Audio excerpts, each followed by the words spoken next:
dentro dessa temática, dentro da conjuntura que estamos vivendo, nós sabemos, por exemplo, de que hoje há um reajuste nas nossas vidas, nas tecnologias, no modo onde nós fazemos conhecimento, e dentro dessa propositiva nós também queremos nos adequar. Para isso, nós nos propusemos a fazer essas lives, que a gente consegue tratar um pouco da nossa área de conhecimento, da nossa área de interesse, que é a dermatologia, e trazer ela mais para perto de vocês também. A justificativa da temática de hoje, que nós escolhemos falar sobre queimaduras, o cuidado com as peles, com a pele queimada, as lesões causadas por queimadura, se dá porque dentro desse contexto a gente sabe que uma das recomendações maiores é o autocuidado e a higienização, e muitas vezes feitas com álcool ou suposição.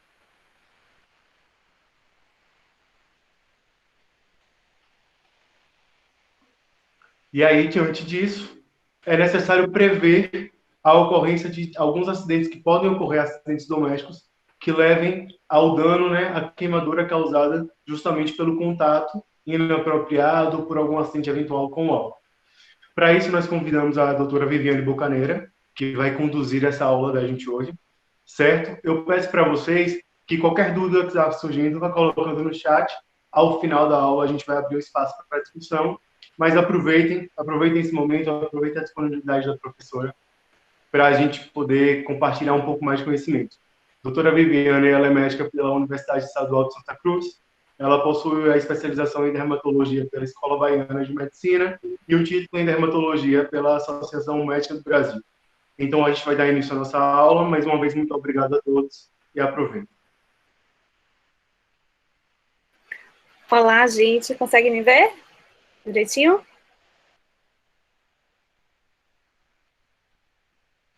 Sim. Tá dando para ouvir, né?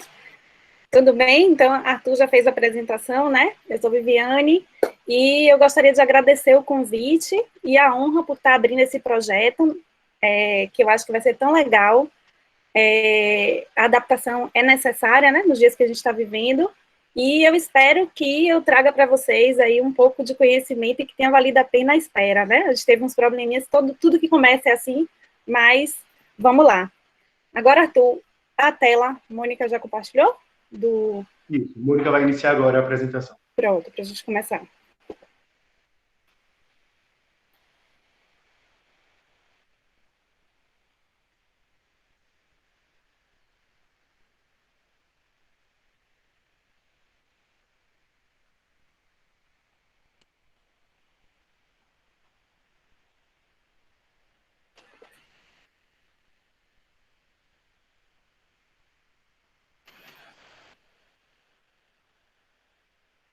Só um minuto, pessoal, que a gente está iniciando a apresentação.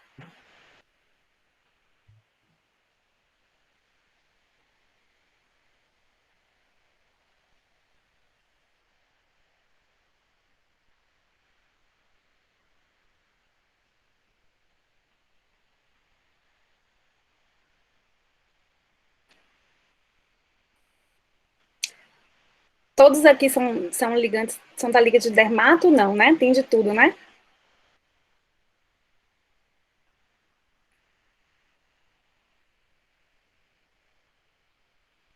Ótimo.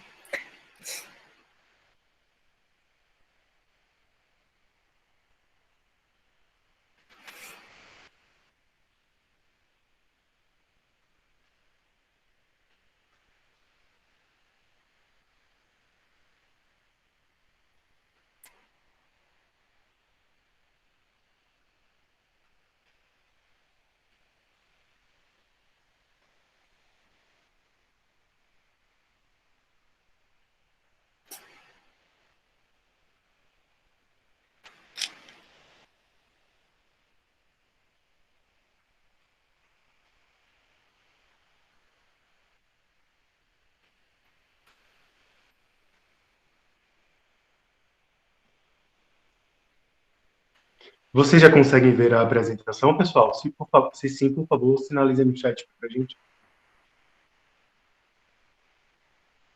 Eu não consigo.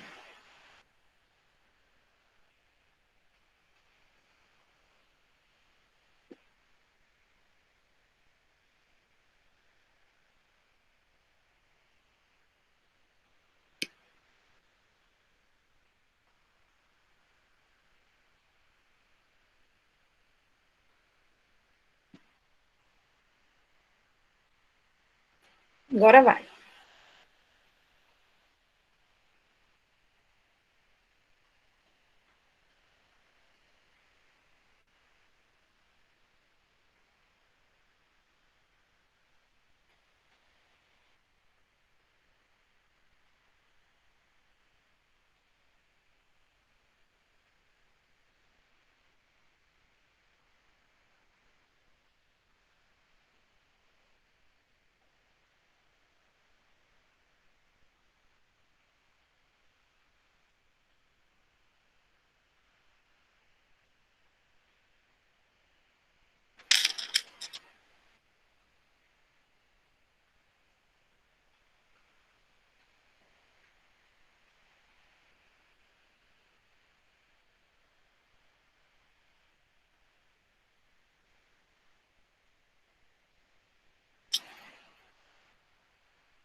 Acho que agora foi. Eu já estava tentando aqui também, mas já foi.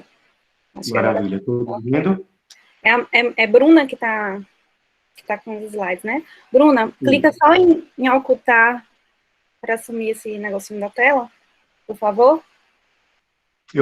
Pronto. Pronto. Acho que dá dando para ver direitinho, né? Então, vamos lá. Vou começar, gente. Qualquer dúvida, vocês podem ir colocando aí. É minha primeira experiência com live, né? Então, é meio estranho assim, mas vamos lá. Espero que dê tudo certo. Então, assim, a apresentação a gente já teve, né? O que acontece? Sábado foi o dia de combate às queimaduras. Então, por conta disso que a Liga se interessou também por esse tema, fora que a gente está vivendo um momento em que está havendo um aumento no número de queimaduras, por conta do aumento do uso do álcool em gel. Então, é um tema de extrema importância, mesmo para quem não é da Liga de Dermato, eu acho que vai ser muito útil. Até porque quem atende a queimadura é quem está no pronto-socorro. É quem vai receber aquele doente primeiro, não é só dermatologista. Então, vamos lá. Pode passar.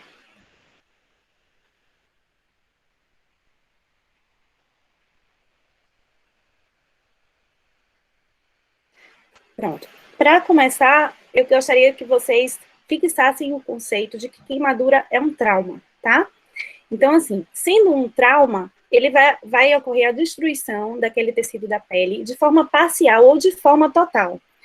E também pode acometer outros tecidos orgânicos mais profundos. A gente vai ver em detalhes mais para frente.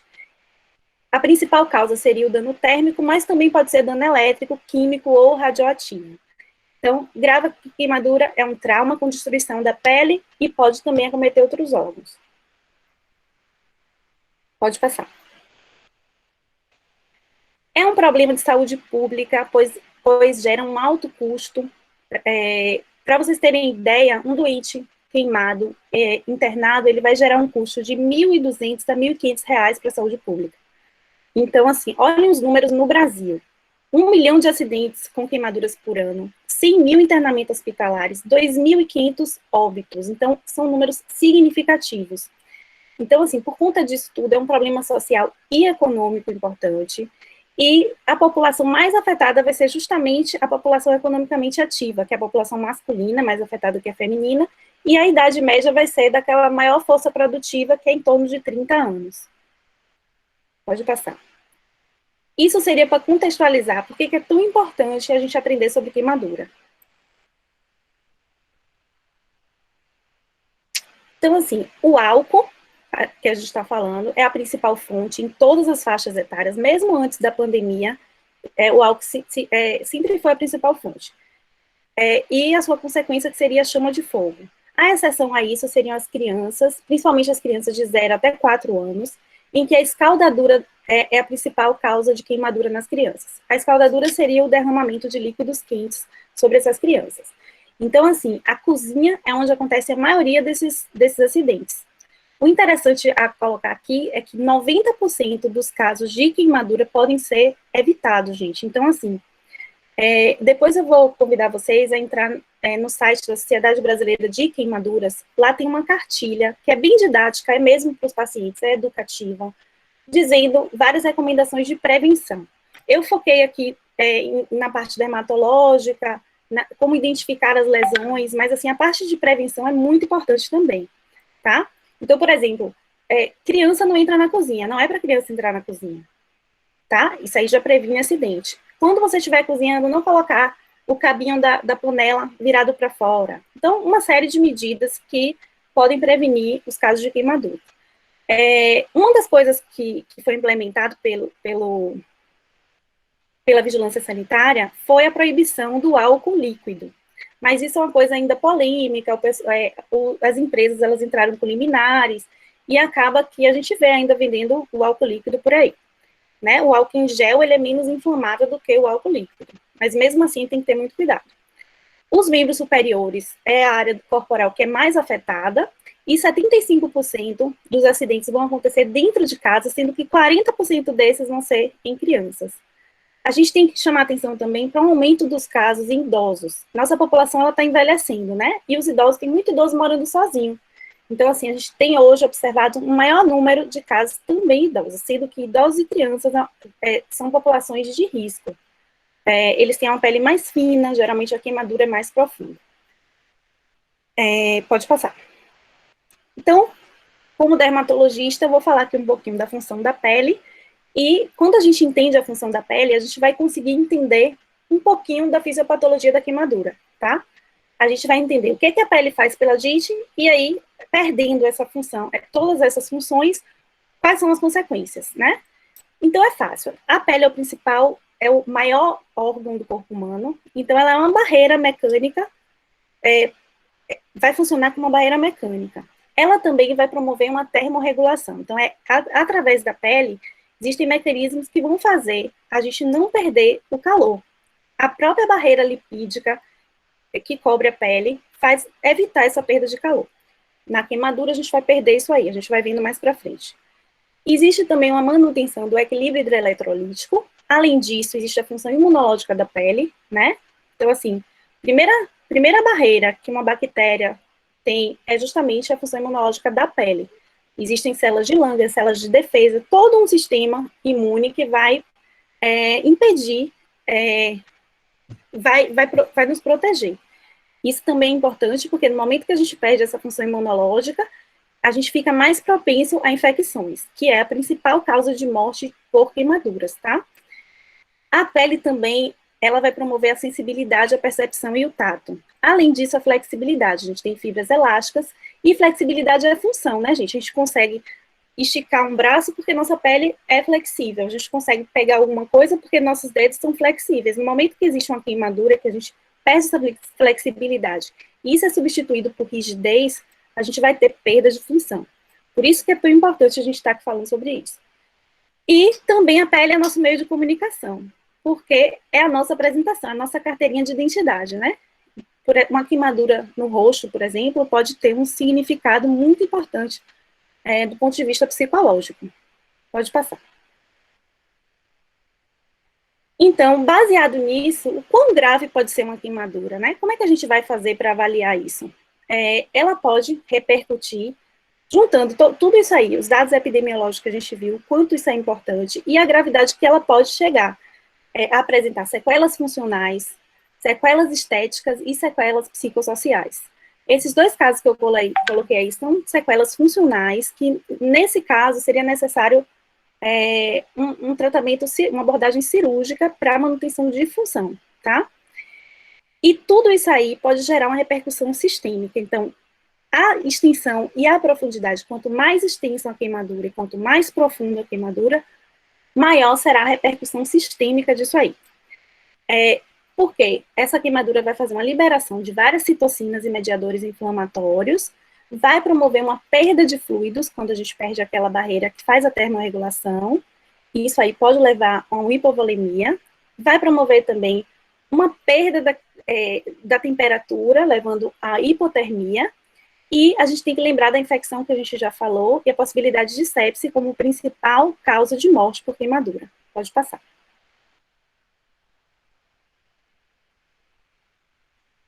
Qual o papel do dermatologista nisso aqui tudo, tá?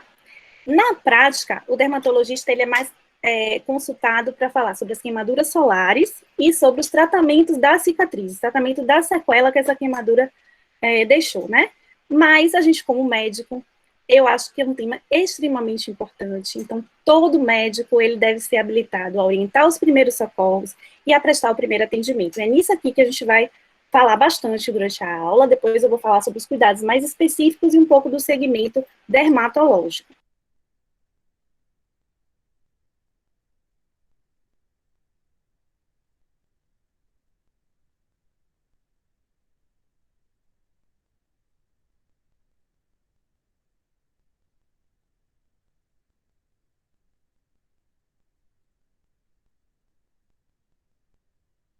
Viviane, o teu microfone desligou.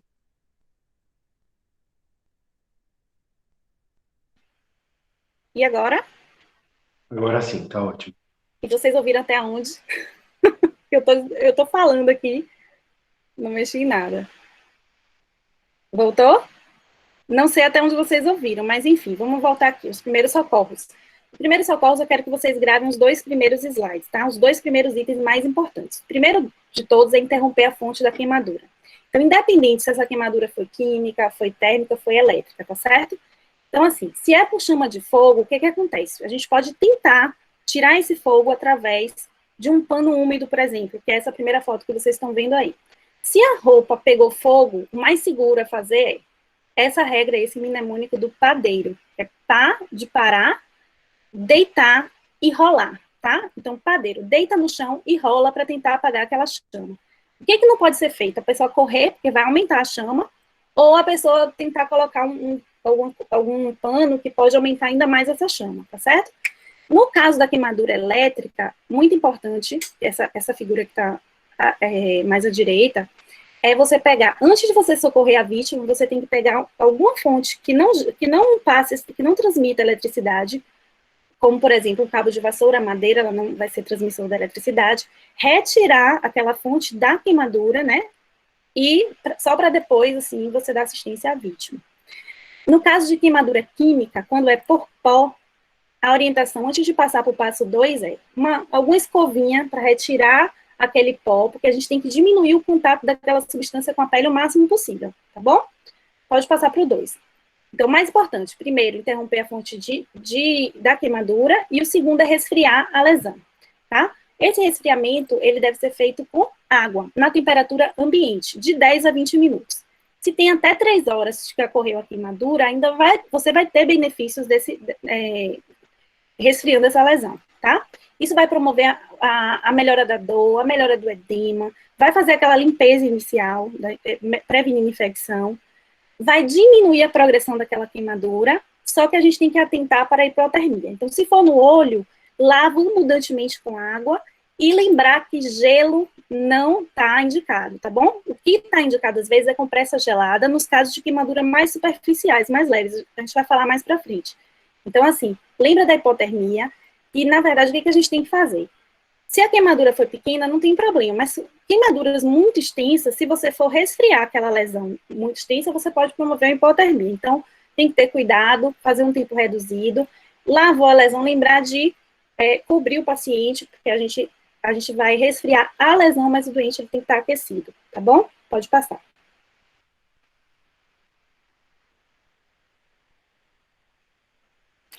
Então, os dois principais passos são esses aí. Os outros passos seriam retirar as roupas, retirar os acessórios, aquele edema pode dificultar que a gente tire um anel, piorar, fazer uma necrose de extremidade, né? Aquecer a vítima, a gente já falou. Não aplicar nada no local. Então, se você precisar orientar alguém, não passe nada, mesmo que seja um dos crimes que a gente vai falar mais para frente, que estaria indicado, o médico, ele precisa avaliar aquilo ali. Então, se for uma queimadura que vai até o hospital, não passa nada, só lava e vai para o hospital. Lava, protege a área com um paninho úmido que esteja limpo, não alimenta a vítima, que a gente não sabe se não vai ter alguma repercussão, necessidade de algum procedimento, e aí pede socorro ou leva a vítima para o hospital, tá certo? Lembrar que aquelas crenças, pasta de dente, o que acontece? Às vezes o paciente tem um alíviozinho ali, né? Mas pensa se a gente tiver que remover aquela pasta de dente para poder olhar aquela queimadura quando chegar no hospital. Então, nada de pasta de dente, isso só vai piorar, vai irritar. Então, nada de clara de ovo, tudo isso é mito, tá? E nada de pomada também, antes de chegar até o hospital. Pode passar. Coloquei duas situações especiais para a gente falar aqui que são importantes. Uma são inalação por fumaça. Então, onde tiver incêndio, que tiver fumaça, a gente lembrar que aquele monóxido de carbono ele é tóxico e também pode promover queimadura da mucosa. Então, o que acontece? Se tiver uma vítima nessa situação, a orientação é, põe um pano, de preferência úmido, para cobrir as vias aéreas e deita no chão e tenta respirar junto ao piso, porque a fumaça, ela sobe. Então, no piso, você tem mais proteção. Se esse paciente, ele chega para você na emergência, como é que eu vou saber se ele teve inalação ou não? Você vai ver se ele tem sinais de queimadura no rosto e no pescoço, seria uma das dicas. Você vai ver se está queimado os pelos de dentro do nariz, as sobrancelhas, os cílios, isso tudo são sinais. Então, se existir a possibilidade de uma inalação de fumaça, esse paciente passa a ser de risco automaticamente, mesmo que você não esteja vendo uma queimadura de 2º grau ali, tá? Por quê? Porque você pode ter um edema da mucosa respiratória e, às vezes, é indicada até mesmo intubação precoce desse paciente. Então, intuba porque pode fazer um edema tardio e não conseguir nem intubar mais o doente depois. Ficar sem permeabilidade de vias aéreas mesmo, tá?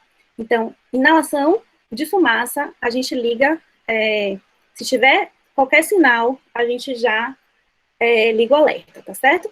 E a queimadura por água viva ou caravela. Isso aí é até controverso se isso entra dentro de queimadura ou não. Na dermatologia, a gente considera como intoxicação, certo? Mas eu achei legal trazer a orientação, porque até eu mesma já fiz errado. Isso aí. Só depois que eu fiz dermato que eu aprendi como é que era. Mas já sofri acidente por água viva, e a primeira coisa que eu fiz foi lavar com água. Água doce, torneira. Não pode, né? O que acontece? Os tentáculos da água viva, elas vão liberar células especializadas que ficam em contato com a pele, liberando esse veneno. Por osmolaridade, a água doce faz ele soltar mais veneno e piora a dor, tá? Então, o que faz inibir isso aí? A primeira coisa que você tem que fazer é lavar com a água do mar, que não vai acontecer isso aí, por conta da osmolaridade mesmo. E a inibição desse processo se dá com vinagre. Então, primeira coisa, lava para ter um alívio da dor com água do mar, depois lava com vinagre a lesão para poder inibir esse processo e melhorar a dor. Pode passar. Então, vamos lá. Voltando aqui. O paciente chegou para você. Já foi a parte dos primeiros socorros. O paciente foi transferido para o hospital. Quem é que está lá na emergência é você, como médico, tá? O que você vai fazer? Lembra que a gente falou lá na frente, queimadura é trauma. Então, primeiro atendimento a ser prestado, a gente tem que lembrar do ABCDE. Então, é a TLS que entra aí, tá certo? Verificar vias aéreas, toda aquela ordenzinha do ATLS, você tem que sempre priorizar a vida. Então, primeiro a vida, para depois a lesão cutânea, tá? Eu sou dermato, a gente vai falar bastante da parte de lesão cutânea, mas lembre isso aí sempre, tá bom? Então, o paciente chegou, não vai ficar inicialmente preocupado. Deixa eu ver a profundidade, deixa eu calcular que a área da superfície. Sim, tem que fazer, mas primeiro, como é que está a via aérea desse paciente? Tá? Preciso pegar um acesso?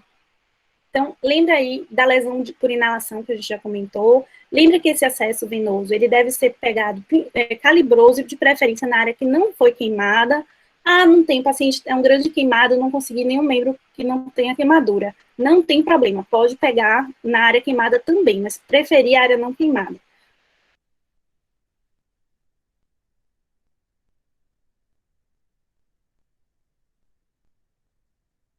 Doutora, mais uma vez eu vou te pedir para repetir, porque alguém está desativando o som sem querer. Por favor, Eu não tenham entendi. cuidado.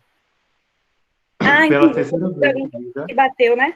Porque eu não estou nem Exato, com a mão no celular ou no computador. exato. Vocês viram até onde? Vamos lá. Retorna só Então, um assim, pouquinho. Exato. volta, É volta um só pouquinho. pessoal. Então, Tenham cuidado quando clicar na imagem dela para não desativar o microfone, por favor. Pode tá. seguir, doutora. Eu não sei até onde vocês ouviram, mas é isso. Primeiro atendimento é ATLS, tá certo? Lembra que é trauma e a vida está na frente da lesão de pele. Então, assim, primeiro é olhar como é que está a via aérea, olhar onde é que eu vou pegar esse acesso. É um grande queimado, então eu tenho que colocar quanto de ringue lactato, que seria a primeira indicação nesse caso, do queimado, tá? E aí tem uma formulazinha, mas não vou entrar nesse detalhe, que pela superfície queimada você consegue calcular qual o volume que você tem que repor nesse doente, tá? Pode passar. As medidas gerais desse atendimento. Então, eu vou checar uma vacinação. Se o paciente ele tiver vacinação incompleta, ou se ele tiver a última dose mais do que 5 anos, então você repete a dose do toxoide tetânico e faz também a gama-globulina, tá certo? Tem que promover a analgesia desse doente. Dipirona, enfim, a gente tem que lembrar de promover esse conforto. A queimadura é muito dolorida, principalmente de primeiro e de segundo grau, que aqui no caso, segundo grau, principalmente, tá? A gente vai ver que a de terceiro grau já não dói mais. Correção de distúrbios hidroeletrolíticos, considerar antibiótico terapia sistêmica. Vamos lá falar sobre antibiótico terapia. A antibiótico terapia que a gente vai fazer, nesses casos, geralmente é atópica. A sistêmica, a gente tem que ter sinais de infecção sistêmica, tá? Então, não está indicado você fazer antibiótico profilático. Considerar rabdomiólise. Coloquei esses pontos para vocês lembrarem, tá? O que pode ter relação com um grande queimado? Uma queimadura elétrica ou uma queimadura química, ela pode ser subestimada. O que acontece com a queimadura elétrica e a química? Esse doente, ele deve ser reavaliado até 72 horas, aquela lesão ela pode aumentar. Na queimadura elétrica, a gente consegue ver o local onde a fonte elétrica penetrou, por exemplo, a tomada, ele foi lá e pegou com a mão e a queimadura entrou pelo dedo. Então, a gente consegue ver, talvez, alguma lesão de pele no local da entrada daquela fonte elétrica e onde ele saiu, como se fosse fio terra. Só que aquela corrente, ela percorreu o corpo daquele organismo, daquele indivíduo, daquela vítima inteiro. Então, assim, a gente pode ter muito mais lesão que a gente não está vendo, né? E com 3 dias, isso aí pode repercutir mais ainda.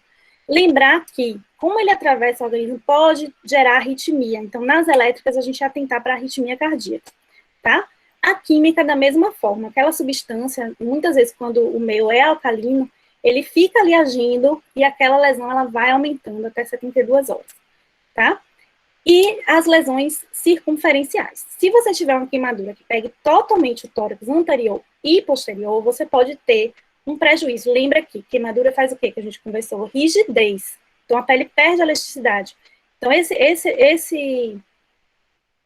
essa vítima, ela vai ficar com prejuízo na expansão torácica. Então, o que é que está indicado? A escarotomia. Mesma coisa são os membros. Então, a queimadura de membro tem que ficar atento também com síndrome compartimental e promover essa incisão, que é a escarotomia, para que possa ter essa expansão e não levar a rabdomiólise, prejuízo da função renal e por aí vai, tá bom? Pode passar. Então, vamos lá. Primeiro atendimento agora, vamos para a parte aqui das lesões de pele. Como é que eu vou avaliar a extensão dessa queimadura? A regrinha dos 9 é a mais utilizada porque ela é fácil de decorar, tá? Que é a regra de Wallace. E tem essa outra aí, Lund Broder, que eu coloquei essa tabela, mas é impossível de decorar, tá?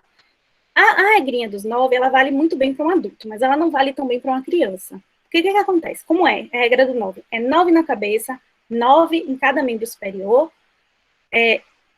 9 no membro inferior anterior, 9 posterior. Então, fica 18 em cada perna, 18 no tórax anterior, 18 no tórax posterior.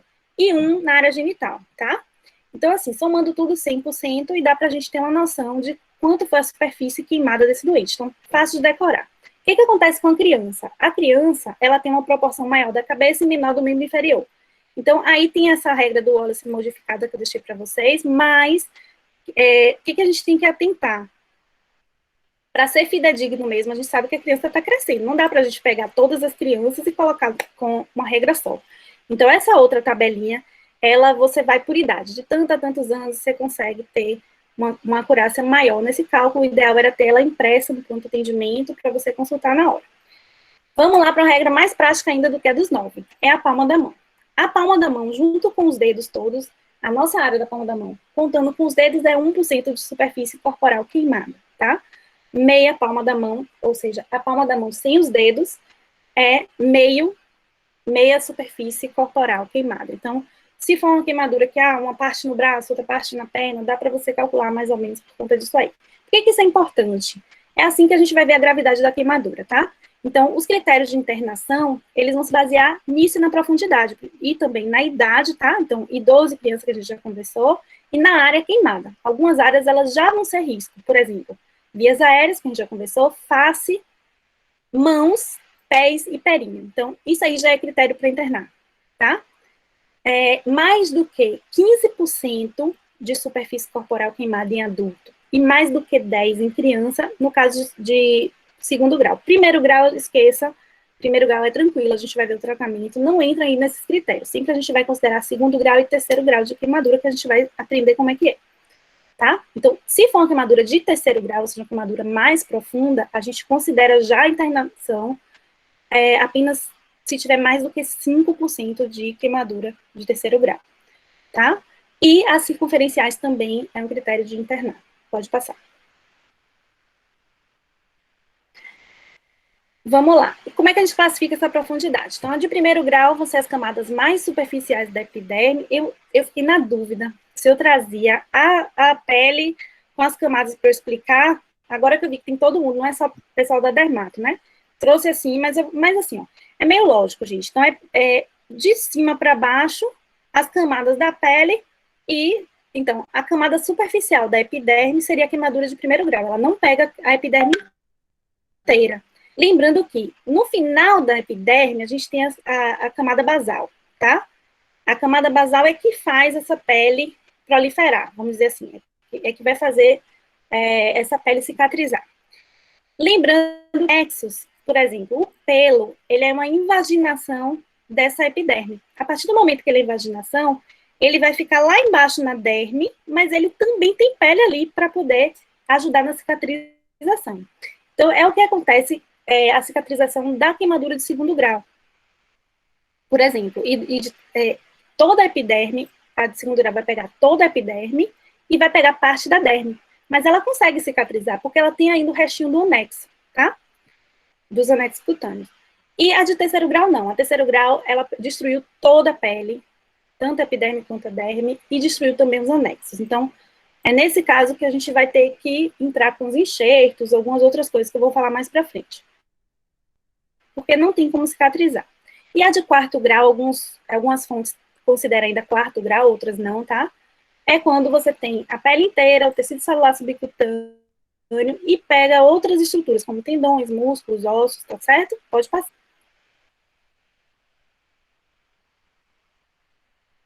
Então, eu deixei aí mais ou menos o esqueminha da pele. É porque é igual, mas tem uma figurinha diferente. Só para entender como é que seria primeiro grau, então vai aumentando a profundidade. Pode passar.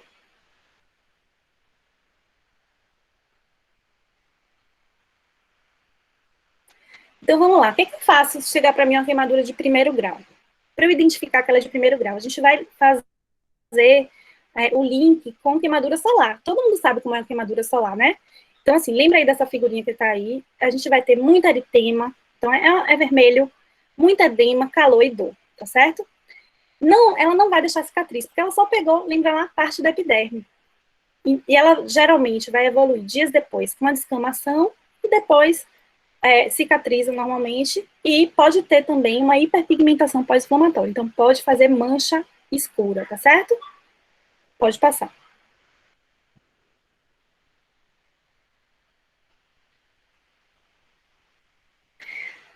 Vamos lá. Eu tô vendo até algumas perguntas aqui, mas depois eu respondo. Segundo grau. O que acontece com o segundo grau? Segundo grau, a gente vai gravar que a lesão tem bolha, que fica mais fácil. Chegou o doente pra gente, tem bolha, a gente já sabe que é segundo grau, tá bom? Então, existe por causa daquelas perdas de função, existe ali uma vasodilatação, um transudato de soro dos capilares da pele, e aí forma aquele líquido. Então, a queimadura de segundo grau, ela é úmida. Ela tem as vesículas e as bolhas, e se rompe, é esse aspecto da terceira foto que está aí na tela, que é vermelho, tá? Vou falar mais para frente que ela é subdividida em 2 grupos, mas depois eu mostro. Então, assim, como a gente tem anexos e tem restos epiteliais, essa reepitelização ainda é possível. Então, a de segundo grau superficial, que é essa que mostra na vermelhinha, ela vai ficar ok, vai cicatrizar direitinho, tá? A gente tem também erosão e ulceração, que é justamente quando a bolha rompe. A diferença de erosão para ulceração, a erosão é na epiderme, na camada epiderme. Ulceração, ela é mais profunda, tá? Pode passar.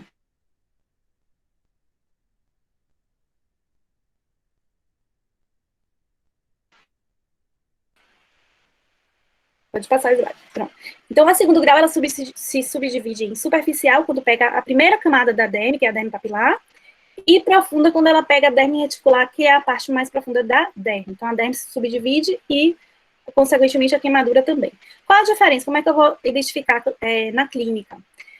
Como a profunda, ela vai pegar os vasos sanguíneos também, você vai ficar com um aspecto meio pálido. Então, essa de baixo aí é uma lesão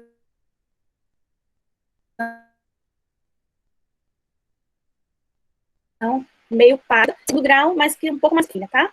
A de segundo grau superficial, ela vai doer, é dolorida, e a cicatriz pode não deixar nenhuma cicatriz, se deixar ela vai ser mínima, tá? A profunda já é diferente, a gente vai ter menos dor, porque o que acontece? As terminações nervosas já não vai ter mais terminação nervosa, né? Então, já fica menos dolorosa. E a recuperação, ela vai ser mais lenta. A chance de deixar cicatriz é maior, de fazer discromia. Som não. De fazer discromia pós-inflamatória também é muito mais frequente na segundo grau profunda. Pode passar. A de terceiro grau, então, são úlceras, né? Terceiro grau vão ser úlceras, ela vai se apresentar de forma mais seca, a cor pode ser esbranquiçada, pode ser um aspecto marmóreo, endurecido, e pode ser também uma coloração marrom. Lembra que é rígida, é endurecido, e ela é indolor porque não há mais terminações nervosas. A cura se dá de forma mais lenta, então a chance... Pensa assim, o raciocínio é lógico. Quanto mais profundo, mais chance de cicatriz, mais chance de queloide, mais chance de fazer contratura e maior dano funcional. A gente perde a flexibilidade daquela área da pele, né? Pode passar. Tratamento. A de primeiro grau, o que a gente vai fazer? Vamos lavar essa lesão, pode ser com sabão neutro, pode ser com sabão glicerinado, pode ser com a solução de clorexidina desgermante, tá? Depois a gente vai fazer, tá orientado nesse tipo de lesão, e na de segundo grau superficial, a gente pode fazer compressa fria, tá? Não tem problema. Lembrando só de ver a área, claro, né? Pra gente não fazer hipotermia no caso da de segundo grau. Então, compressinha fria vai aliviar a dor, é útil, tá? O que estaria indicado já de cara como anti-inflamatório, vai melhorar aquela lesão, seria os corticoides tópicos,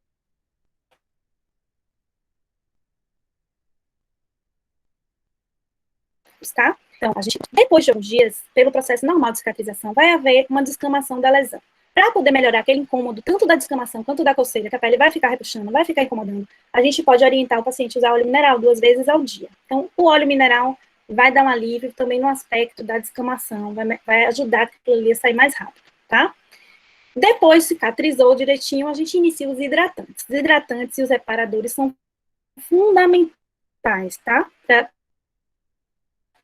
Para melhorar, para retornar aquela função de barreira cutânea, repor a barreira cutânea, tem muitos hidratantes bons no mercado, tá? E o protetor solar. Lembra que quando eu falei da lesão de primeiro grau lá na clínica, eu falei para vocês que pode ter hipercromia sim. Então, se a gente protege do sol, a gente diminui as chances da mancha daquela lesão, tá? Pode passar.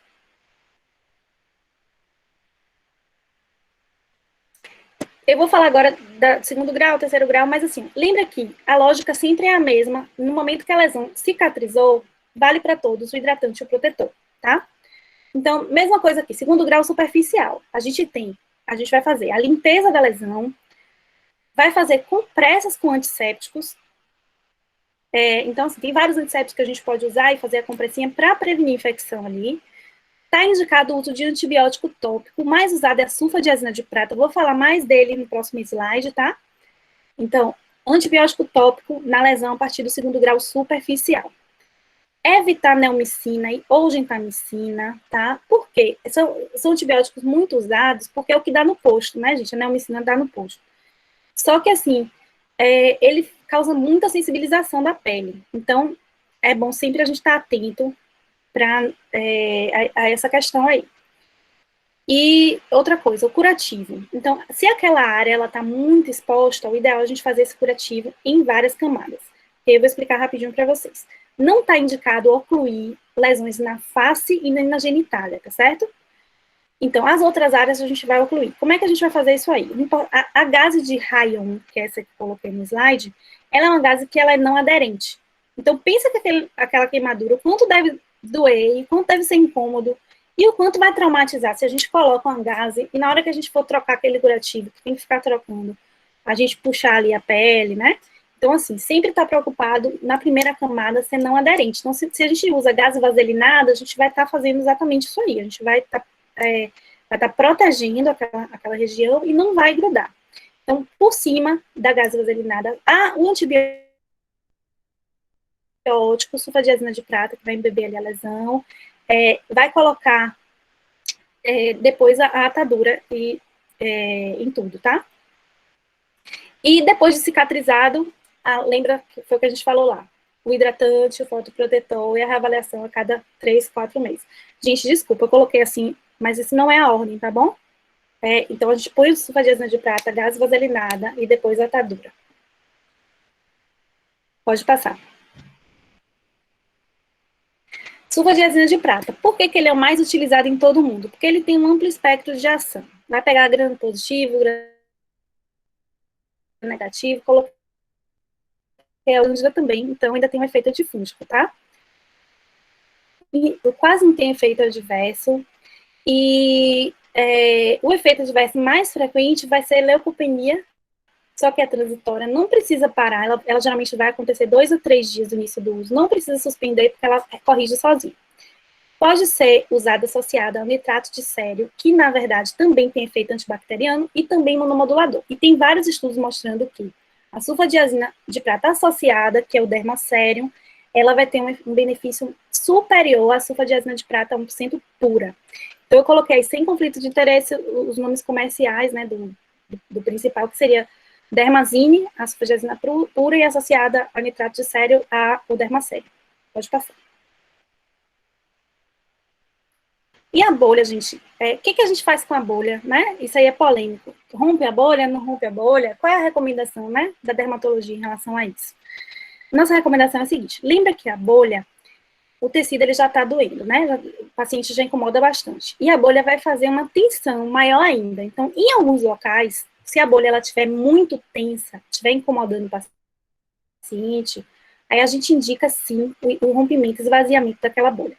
Por conta da dor e por conta de algumas áreas de articulação, algumas áreas que com certeza vai romper, independente da gente. Então, é melhor, pelo médico, a gente fazer o esvaziamento daquela bolha e deixar o teto da bolha. Então, a gente não debrida, não tira aquele teto. A gente deixa o teto, porque aquilo vai funcionar como curativo biológico, tá? As vesículas pequenas e as bolhas mais finas, o que não estiver incomodando o paciente, a gente pode manter, tá? Agora sim, se tiver uma bolha grande que já está rota, só tem os restos de pele lá, e sim, a gente debrida, tira os restos da bolha, se ela já estiver rota, e aí a gente termina de debridar sim, tá certo?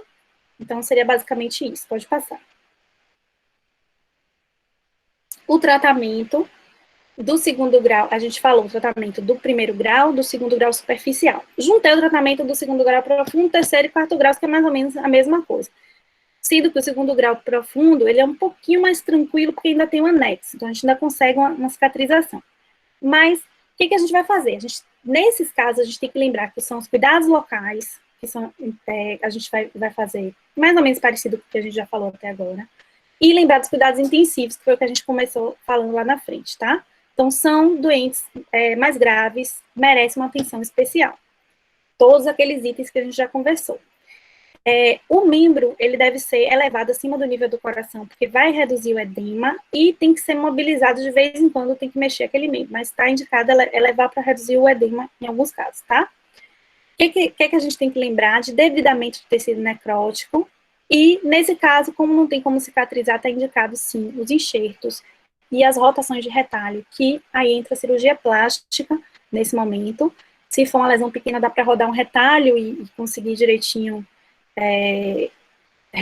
colocar a pele naquela lesão, né? Se não for, aí tira o enxerto. Coloquei essas imagens aí. Uma das áreas que é mais comumente a gente usada para tirar o enxerto seria a coxa. Então, tem esse aparelhinho que ele já vai tirando, assim, né? Como se fosse um cortador de queijo, né?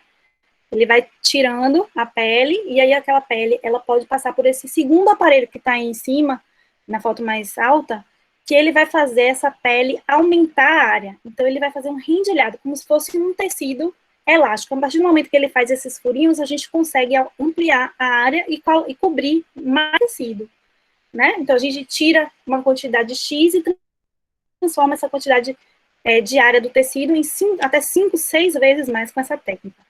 Qual é a desvantagem? Olha só, não ficou tão nítida a imagem, mas olha só, embaixo do aparelho, como é que tá, como é que fica. Ah, ficou, tá dando para ver direitinho. Às vezes tá perdendo um pouquinho a nitidez, mas olha como é que fica a cicatrização depois, né? Então tem um aspecto estético muito prejudicado, esse tipo de técnica. Coloquei também a imagem aí do enxerto com pele de peixe, pele de tilápia. Tem bastantes estudos também mostrando pele de tilápia, e tem N tipos de enxertos que podem ser feitos, né? Uma vez cicatrizado, lembra lá do hidratante e do protetor. Pode passar. E aí o segmento desse paciente. O que a gente tem que lembrar? Tem que lembrar que o trabalho é em equipe, tá, gente? Então, entre o dermatologista, entre o psicólogo, entre o cirurgião plástico, certo? A gente tem que estar junto desse paciente, tentar promover a reabilitação funcional dele, ele tem que retornar ao trabalho, né? A fisioterapia, ela está indicada muitas vezes de 1 a 2 anos, depende do caso. O paciente tem que fazer fisioterapia. Em alguns casos, vai precisar de fazer uma cirurgia para reabilitar aquela função de algum membro, de alguma parte do corpo. E a questão psicológica, que é muito importante. Às vezes, uma cicatriz até pequena para a gente no rosto vai levar a um prejuízo psicológico e na vida daquela pessoa imenso, né? Tem toda uma repercussão por trás.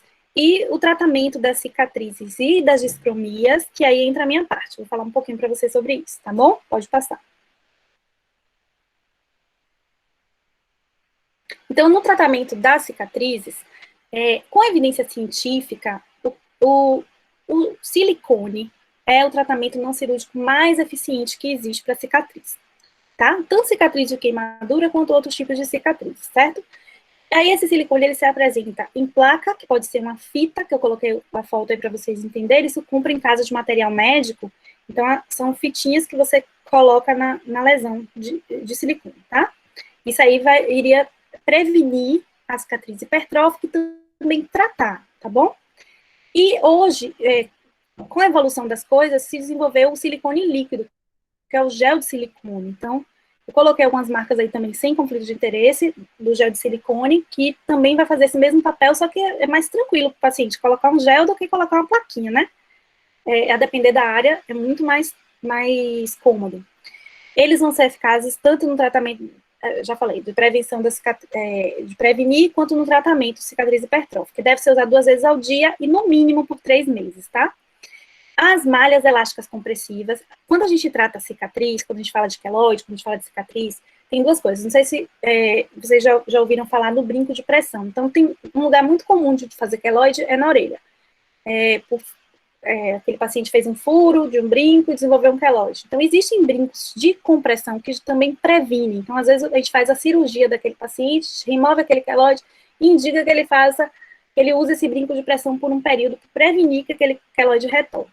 A mesma coisa é aqui. É o mesmo raciocínio do brinquinho de pressão, tá? Existem malhas, que são roupas que são confeccionadas sob medida para esses pacientes, que vai ficar fazendo pressão sobre aquela cicatriz por um período grande, tá? Uma pressão entre 24 e 30, mas, enfim, o paciente ele vai usar aquilo ali de 1 a 2 anos. Passa o próximo, que tem algumas fotinhas que eu trouxe para vocês. E aquela pressão vai prevenir a formação de cicatrizes hipertróficas, tá? Então, assim, gente, olha para isso como é que é. É bem incômodo, né? Isso aí aperta bastante. Então, para vestir dá trabalho, mas isso vai levar a uma melhora da drenagem linfática, uma melhora da elasticidade da pele, reduz o prurido, vai prevenir as cicatrizes hipertróficas, então vai melhorar, vai diminuir o dano funcional, vai minimizar as sequelas. Tem que usar 24 horas por dia, é o ideal. Então, o paciente, ele só tira para tomar banho. No momento que ele tira para tomar banho, essa malha ela vai lavar e troca por outra. É o ideal. E ele deve usar 12 a 36 meses, depende de cada caso. O que acontece com a criança, por exemplo? Eu estava aqui pensando e vi um relato de um médico também, pesquisando sobre malha, queria trazer alguma coisa para vocês sobre isso. Uma criança, como é que uma criança vai para a escola assim? Não tem como, gente, não tem como é que ela vai assim? Então, tem todo um sofrimento, tanto que a cicatriz traz para ele, quanto que usar uma malha dessa vai fazer também, né? Um constrangimento e tal. Então, assim, um cirurgião plástico que estava dando depoimento falando assim, não, ele libera o paciente para fazer um esporte sem a malha, tá? Então, assim, em alguns momentos dá sim para liberar, estando em casa, com a malha o tempo inteiro, porque isso realmente, comprovado, tem um efeito, tá? De prevenção. Pode passar.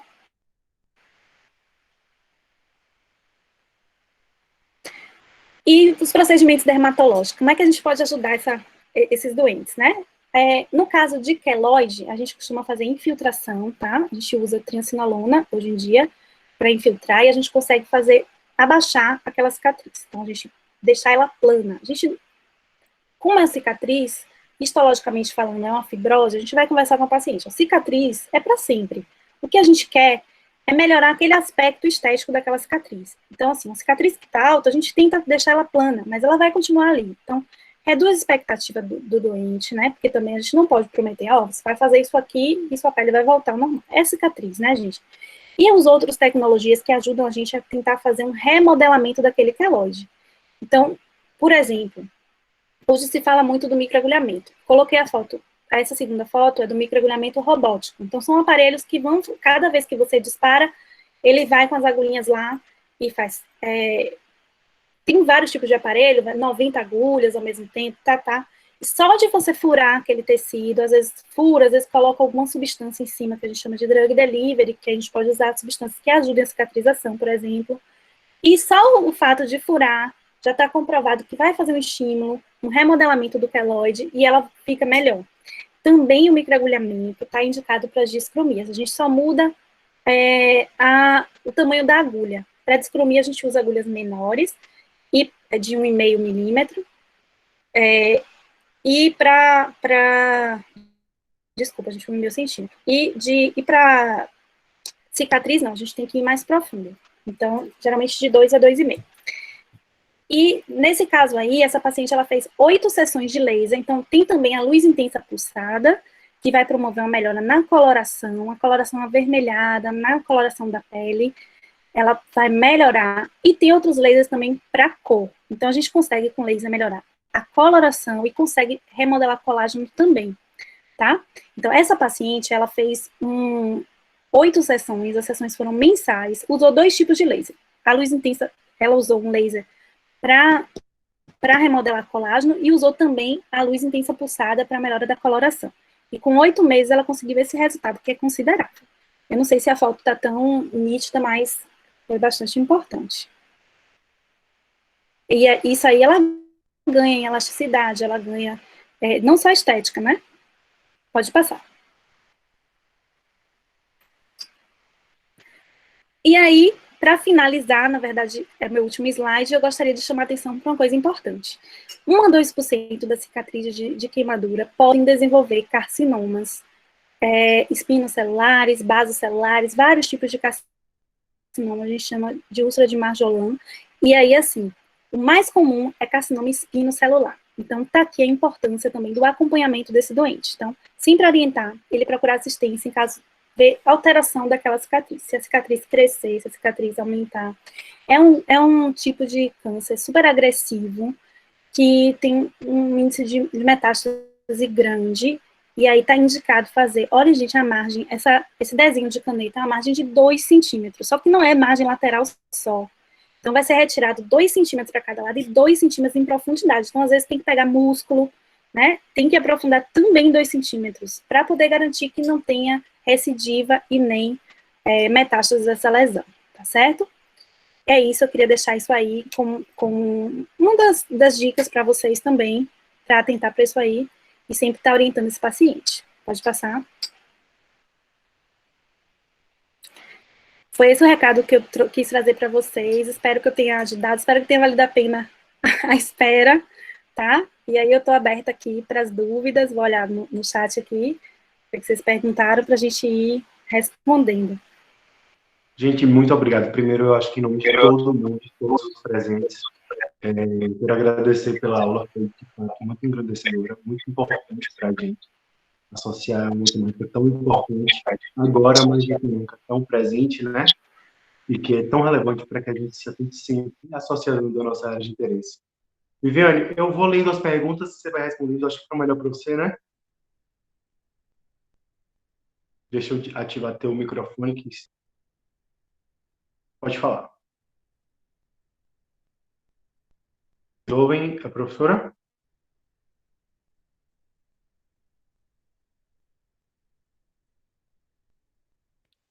Viviane? Ativou? Agora. Aí eu vou lendo Oi. as perguntas, então, aí você vai responder. Tinha desativado de novo o microfone. Pode ser? Pode ser. Então, Letícia Costa perguntou: para resfriar a lesão, tem que ser em água corrente ou pode colocar o local afetado em um recipiente com água?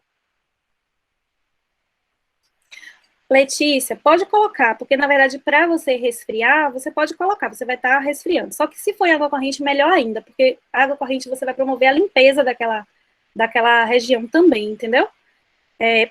Na função resfriamento, você consegue colocando imersão na água, né? Mas a água corrente seria mais indicado, sim. Stephanie perguntou: por que quando paramos de resfriar, a queimadura dói tanto?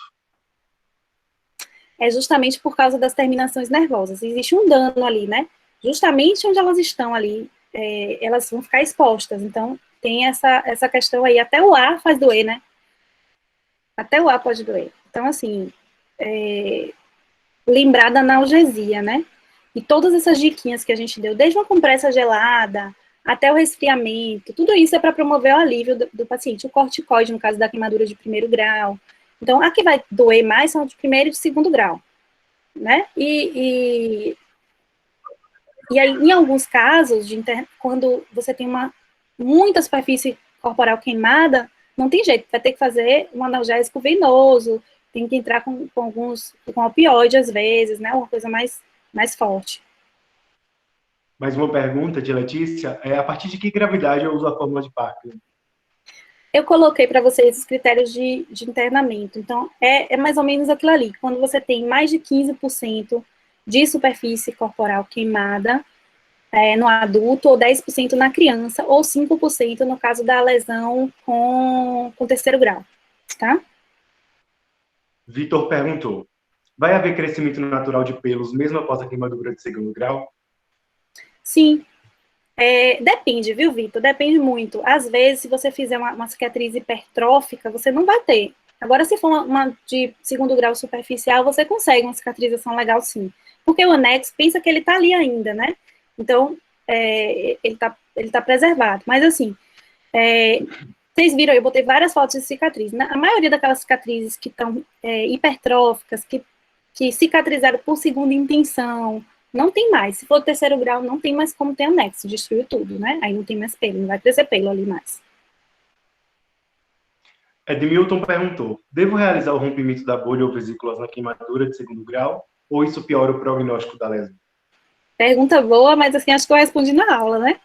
Então, é mais ou menos assim a lógica. Se a bolha está incomodando, se aquela pressão da bolha está piorando a dor, ou ela está em alguma área que ela vai romper, por exemplo, cotovelo, joelho, é uma área que se você estica o braço, você já vai fazer o rompimento daquela bolha. Aí, nesse caso, você pode esvaziar a bolha e manter o teto da bolha como curativo biológico. Temos Se uma a outra bolha não pergunta. incomodar e for vesícula, for pequenininha, não precisa romper. Certo, mais uma pergunta aqui. Para a lesão de primeiro grau, quantos dias de corticoide tópico é prescrito? E qual o melhor? Na verdade, o corticoide ele é para promover o alívio, né? Então, assim, você vai fazer isso ali no começo, ele vai ter um efeito anti-inflamatório. Se você usar 3, 5 dias, é mais do que suficiente, né? Para uma queimadura de primeiro grau, não precisa prolongar o uso. Qual que é melhor? Como é? Isso aí vale de uma forma geral, né? Como é que a gente escolhe um corticoide para usar na pele? Você tem várias potências de corticoides, você vai ter o corticoide de baixa potência, que a gente vai usar em áreas de pele mais fina, por exemplo, no rosto, numa pele de um idoso, então a gente vai preferir potências menores ou corticoides de média potência.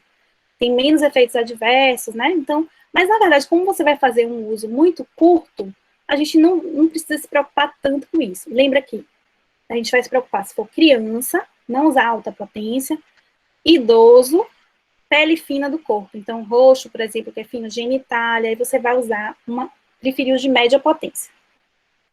Que é mometasona, advantan, né? Tem vários. Tem mais um questionamento. Na lesão de primeiro grau, não é recomendado usar a sulfadiazina de prata?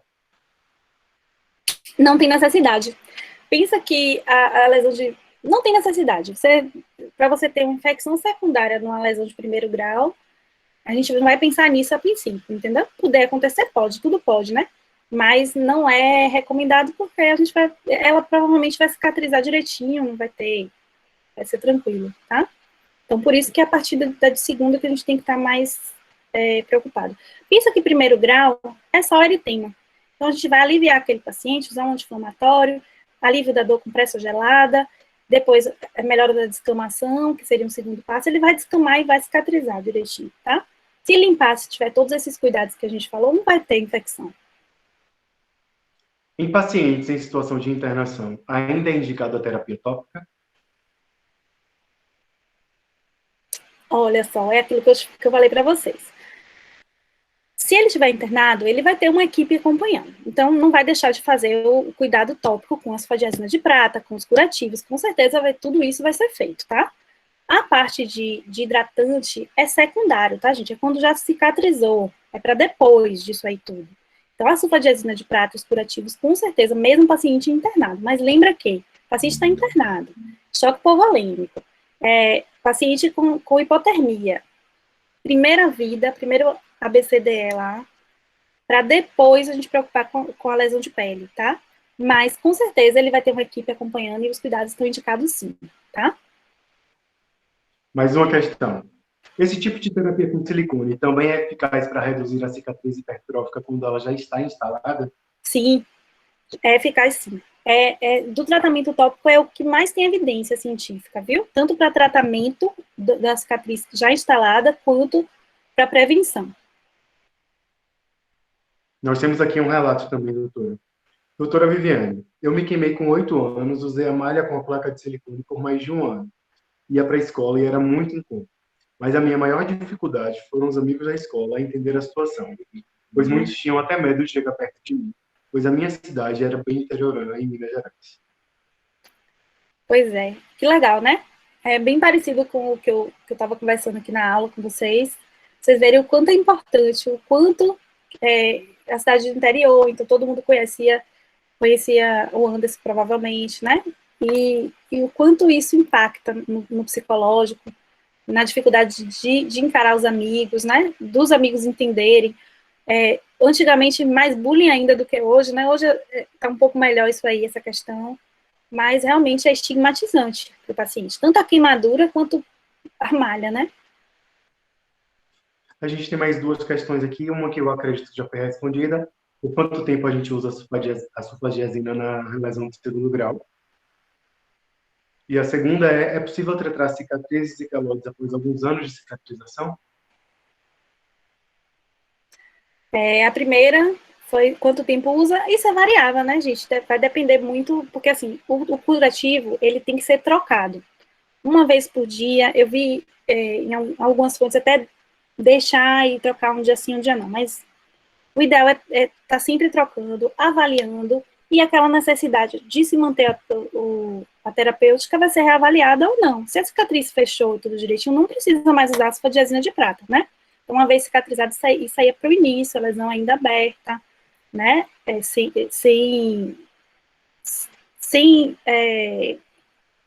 Quando ainda tiver exudato, quando não tiver fechada completamente. Então, assim, viu que cicatrizou, tá direitinha, não precisa mais usar a sulfadiazina, tá bom? A segunda pergunta foi quarto, desculpa. Pois se é possível tratar cicatrizes e calores após alguns anos de cicatrização. Sempre é possível, tá, gente? Tudo aquilo que eu falei com vocês, os tratamentos, ele pode ser feito depois, sim. Cicatriz, a gente tem que raciocinar da seguinte forma: quanto mais recente, maior chance de êxito a gente vai ter no tratamento. Mas, mesmo uma cicatriz antiga, a gente consegue melhorar, sim. Consegue abaixar aquele queloide com infiltração, a gente consegue com os lasers, consegue sim, tá? Consegue melhorar o aspecto estético. O que a gente não pode é prometer ao paciente que a gente vai ter. Você vai ficar maravilhosa a sua pele. Isso é mentira, tá? Não, a gente tem que baixar a expectativa e, às vezes, o ganho que é pouco para você, para o paciente, é muito, entendeu? Às vezes aquilo incomoda tanto ele que às vezes você falou, poxa, eu queria que tivesse melhorado mais, você como médico, você esperou que aquele tratamento, mas para o paciente, aquele um pouco foi significativo. Mais alguma dúvida, pessoal? Se tiverem, por favor, encaminhem no chat para a gente. Enquanto isso, eu vou dando alguns avisos. Primeiro, a gente, mais uma vez, agradece pela presença de todos. Agradece imensamente pela aula e a disponibilidade da doutora Viviane, que foi, na verdade, uma parceria que a gente está firmando, né? Porque, assim, desde que a gente conversou, eu estava ali o tempo inteiro, confesso que um pouco enchendo o saco para que a gente conseguisse fazer as coisas acontecerem da melhor forma possível. Tivemos hoje alguns probleminhas técnicos no momento da transmissão, apesar de termos feito vários testes anteriores para que a gente não tivesse esses atrasos, mas imprevistos acontecem. De todo modo, eu acho que a excelência da aula compensou qualquer atraso que nós tenhamos tido. Agradecemos a participação de todos, certo? Ainda há espaço para que vocês tirem dúvidas, caso tenham novas dúvidas, podem se sentir à vontade para perguntar. Nós compartilhamos aí um link que todos os presentes precisam só preencher para a gente, é um novo formulário para que a gente consiga fazer a validação do certificado, certo? Então não deixem de responder. Esse link ficará aberto até o final do dia de hoje, depois disso ele já está encerrado. Continue nos acompanhando. Agradecemos de novo por vocês estarem presentes. Essa foi só a nossa primeira live. As contribuições, com certeza, continuarão com outros colaboradores, com a professora Viviane. Com certeza estará conosco em outros momentos também. Tá? E a nossa próxima aula por live na ADER vai ser no dia 18, com a doutora Luiz Daltro falando sobre hidradenite supurativa. Então, marquem no calendário de vocês. Esperem por esse momento, que com certeza também vai ser bem engrandecedor. Eu passo agora a palavra para a doutora Viviane, para que ela consiga falar um pouco com vocês e se despedir. Obrigado, gente. Gente, foi ótimo, viu? Eu só tenho a agradecer a Arthur, não encher o saco de jeito nenhum, foi ótimo. Sempre quando a gente ensina, a gente aprende, então eu também quero agradecer a todos vocês que ficaram aqui pacientemente até o final, tá bom? É isso. E podem contar comigo quando precisar, eu estou aqui, estou à disposição de vocês. Não percam a aula de Luísa, que ela é ótima, viu? Não percam não, vai ser muito bom, tenho certeza que vocês vão gostar. Tá joia? E é isso, a parceria tá firmada aí, quando precisar, estou à disposição. Que maravilha. Então é isso, gente. Obrigado. Boa noite. Nos sigam, nos acompanhem, certo? Mandem para a gente por inbox sugestões, críticas, temas que vocês gostariam que a gente tentasse abordar e nos acompanhem. Dia 18 a gente vai estar falando sobre hidradenite e a gente conta com a participação de todos vocês. Obrigado, gente. Boa noite. Tchau, tchau. Boa noite.